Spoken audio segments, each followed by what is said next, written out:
స్రవంతికి ఉద్వేగంగా ఉంది. మూడేండ్లుగా తాను కోరుకుంటున్న సందర్భం ఇప్పుడొచ్చినందుకు. తాను శిరీష కుటుంబాన్ని కలుసుకోబోతుంది. 4 రోజులు వారితో గడపబోతుంది. దీనికోసమే ప్రత్యేకంగా చెన్నై నుంచి హైదరాబాద్‌కు బయలుదేరి వెళ్తుంది. ఇందుకోసం భర్త శరత్‌ను ఎంతో బతిమాలి మరీ నచ్చజెప్పుకోవాల్సి వచ్చింది. తాను తిరిగొచ్చే వరకు ఆఫీస్‌కు సెలవు పెట్టి ఇద్దరు పిల్లల బాధ్యతలను శరత్‌ను చూసుకోమని అప్పగించింది. సాధారణంగా ఎక్కడికి వెళ్ళినా అందరూ కలిసే వెళ్తుంటారు. కానీ ఈ ఒక్కసారి స్రవంతి తాను హైదరాబాద్‌లో తన ఫ్రెండ్ శిరీషతో 4 రోజులు గడిపేందుకు వెళ్తానంటే శరత్ కాస్త అయిష్టంగానే ఒప్పుకున్నాడు.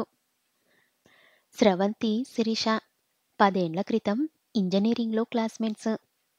బాగా క్లోజ్‌గా ఉండేవారు. క్యాంపస్ సెలక్షన్స్‌లో ఇద్దరికీ ఉద్యోగాలు వచ్చాయి.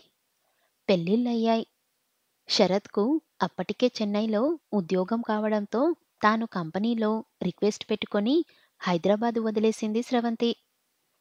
2 ఏండ్ల వ్యవధిలో ఇద్దరు పిల్లలు పుట్టినా అమ్మనాన్నలతో పాటు అత్తమామలు బాగా సపోర్ట్ చేయడంతో ఎలాగో అలా తిప్పలు పడి జాబ్ నిలబెట్టుకుంది. శిరీష మొదటిసారి తల్లైనప్పుడే ఉద్యోగం మానేసింది. తనకి మరో 2 ఏండ్లకు పాప పుట్టింది. ఇప్పుడు శిరీషది తనలాగే ఇద్దరు పిల్లల కుటుంబం.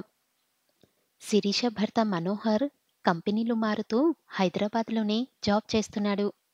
కానీ వాళ్ళది ఎంత అన్యోన్యమైన కుటుంబం అనుకుంది స్రవంతి. తరచూ శిరీష వాళ్ళ ఫ్యామిలీ ఫోటోలు వాట్సాప్‌లో షేర్ చేస్తుంటుంది. వాటిని చూస్తున్నప్పుడు ఎంత వద్దనుకున్నా స్రవంతిలో రవ్వంత అసూయ కలుగుతుంటుంది. శిరీష తన పేరెంట్స్‌తో ఎట్లా ఉంటుందో మనోహర్ పేరెంట్స్‌లతోనూ అంతే సన్నిహితంగా ఉంది. పిల్లలు ఆణిముత్యాల్లా ఉన్నారు. బాబుకు 5 ఏండ్లయితే పాపకు 3 ఏండ్లు. ఎంత చక్కటి ఫ్యామిలీ అనుకుంది స్రవంతి మరోసారి. ఆ ఫోటోలను పరిశీలనంగా చూస్తూ పుట్టినరోజులు, పెళ్లి రోజులు, పండుగలు, ఫంక్షన్లు శిరీష విధిగా వాళ్ళ ఫ్యామిలీ ఫోటోలు పంపుతుంటుంది. వాటిని చూస్తుంటే మాత్రం స్రవంతిలో జలసి వచ్చేస్తుంది. శిరీష ఫ్యామిలీని తన కుటుంబంతో స్రవంతి పోల్చుకుంటడమే ఇందుకు కారణం. తన ఫ్యామిలీలో ఏవో కష్టాలున్నాయని కాదు కానీ, ఆ క్లోజ్‌నెస్ ఏది? ఆ ఓపెనెస్ ఏది? తనకు రెండో కాన్పు సమయంలో జాబ్‌కు రిజైన్ చేస్తానంది స్రవంతి. అందుకు శరత్‌తో పాటు అత్తమామలు ఒప్పుకోలేదు. తాను జాబ్‌ను, పిల్లల బాధ్యతలను సమర్థించుకోలేనంటే సమ్మతించలేదు. పనుల్లో తాము సాయం చేస్తామన్నారు. ఉద్యోగం మానేయడం తెలివి తక్కువ పనన్నారు. దాంతో స్రవంతి అలాగే నెట్టుకొస్తుంది. కానీ శిరీష జాబ్ మానేసి పిల్లల్ని చూసుకుంటూ ఎంతో హ్యాపీగా ఎంజాయ్ చేస్తుంది. ఆ విషయాన్ని శిరీష పంపే ఫోటోలు తన ఫేస్‌బుక్ పోస్టింగ్స్‌లో తను పెట్టుకునే డీపీలే చెప్తుంటాయి అనుకుంది స్రవంతి. అందుకే 4 రోజులు శిరీష దగ్గర గడిపి వస్తే మైండ్ ఫ్రెష్ అవుతుందని ఈ ప్రయాణం పెట్టుకుంది. కాలింగ్ బెల్ మోగగానే తలుపు తీసిన శిరీష చేతిలో సూట్‌కేస్‌తో నిలబడ్డ స్రవంతిని చూసి నివ్వెరపోయింది. వెంటనే తేరుకొని "రా స్రవంతి, చెప్పకుండా వచ్చేశావే" అంది. శిరీష ముఖంలో భావాలు గుర్తించిన స్రవంతి మనసును చివుక్కుమంది. కానీ దాన్ని కనిపియనీయకుండా ఎప్పట్నుంచో చెబుతూ ఉన్నా కదే! ఏదో ఒకరోజు ఫోన్ కూడా చెయ్యకుండా వచ్చేస్తానని అంది ముఖాన నవ్వు పులుముకొని. లోపలికి వెళ్తూనే కనిపించిన మనోహర్‌కి చెప్పింది శిరీష. నేను చెప్తుంటానే నా ఫ్రెండ్ స్రవంతి చెన్నై నుంచి వచ్చింది. 4 రోజులుండి వెళ్దామని. విషయం విన్న మనోహర్ ముఖం ప్రసన్నంగా లేకపోవడాన్ని గమనించింది స్రవంతి. నైస్ అంటూ తన గదిలోకి వెళ్ళిపోయాడు.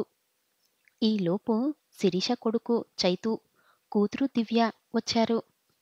తనను చూస్తూనే బెదురుగా పారిపోతుంటే స్రవంతి ఇద్దర్ని దగ్గరకు తీసుకోవాలని చూసింది. కానీ వాళ్ళు రాలేదు. స్రవంతికి తన పిల్లలు గుర్తుకు వచ్చారు. కొత్తవాళ్ళు ఎవరొచ్చినా నమస్తే పెట్టి కలిసిపోతారు. ముందు వాళ్ళు ఇలాగే ఉన్నా నెమ్మదిగా తాను శరత్ అలవాటు చేశారు.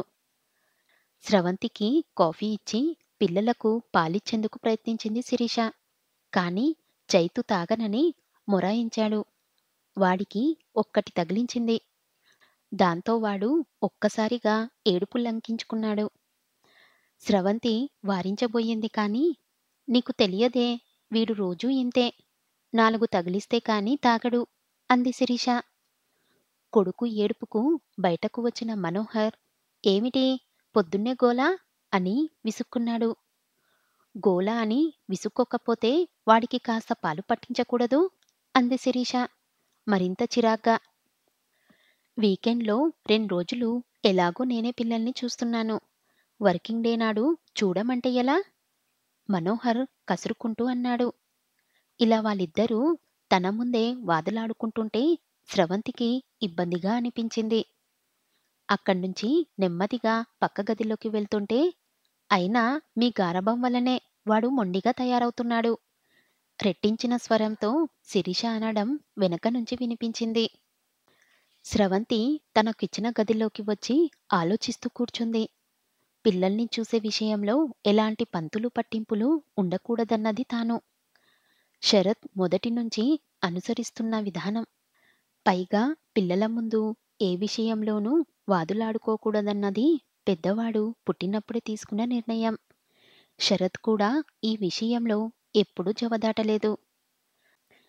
"స్రవంతి, బ్రేక్‌ఫాస్ట్ చేద్దాంరా" అన్న శిరీష పిలుపు విని బయటకు వస్తుంటే గోడపైన వాళ్ళ ఫ్యామిలీ ఫోటో కనిపించింది. శిరీష, మనోహర్, ఇద్దరు పిల్లలు చిద్విలాసంగా ఫోటోకు ఫోజులిచ్చారు. ఈ ఫోటోనే శిరీష తనకు కొద్ది రోజుల కిందట వాట్సాప్‌లో షేర్ చేసినట్టు గుర్తు.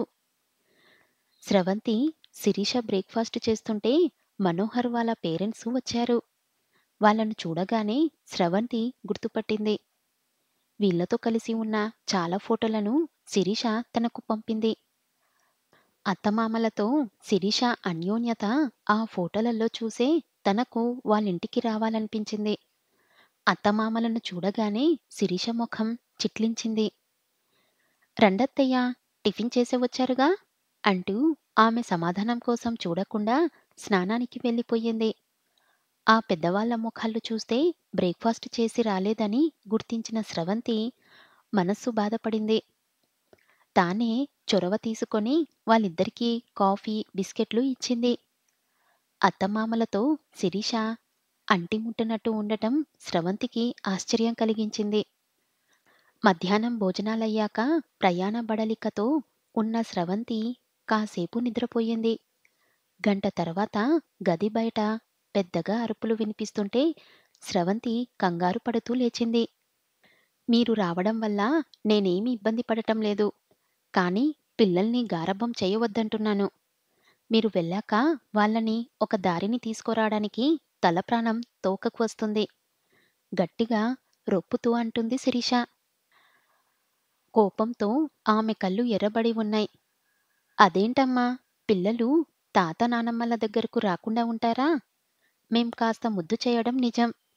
దానికి గారాబం చేసి పిల్లల్ని చెడగొడుతున్నామంటే ఎలా?" శాంతంగా అన్నారు శిరీష అత్తగారు సులోచన. "నేను కావాలని అన్నట్టు మాట్లాడుతున్నారేమిటి?" అంటూ శిరీష అత్తగారిపై కస్సున లేచింది. "నేనేమీ అనడం లేదు శిరీష. పిల్లల్ని దగ్గరకు తీస్తే పాడైపోతారని అనుకోకూడదు" చెప్పారు సులోచన తన మనసులో భావాన్ని వివరిస్తూ. "గారాబం చేయవద్దంటే ఏదేదో చెప్తున్నారేంటి? మీ సలహాలు, సద్దులు నాకవసరం లేదు. నా ఇంటికొచ్చినప్పుడు నేను చెప్పినట్టు వినాలంతే" రోషంతో మాట జారింది శిరీష. "ఎందుకమ్మా అంత మాట? నీకు కష్టంగా ఉంటే మేమిప్పుడే వెళ్ళిపోతాం. ఏదో పిల్లలపై అపేక్షతో వచ్చాం" అన్నారు అప్పటి వరకు మౌనంగా ఉన్న మామగారు. గొడవ కాస్త ముదిరిపోతుందని గమనించిన స్రవంతి అక్కడ్నుంచి శిరీషను పక్కకు తీసుకెళ్ళింది. ఆ తర్వాత చాలాసేపటి వరకు ఆ ఇంట్లో నిశ్శబ్దం రాజ్యమేలింది.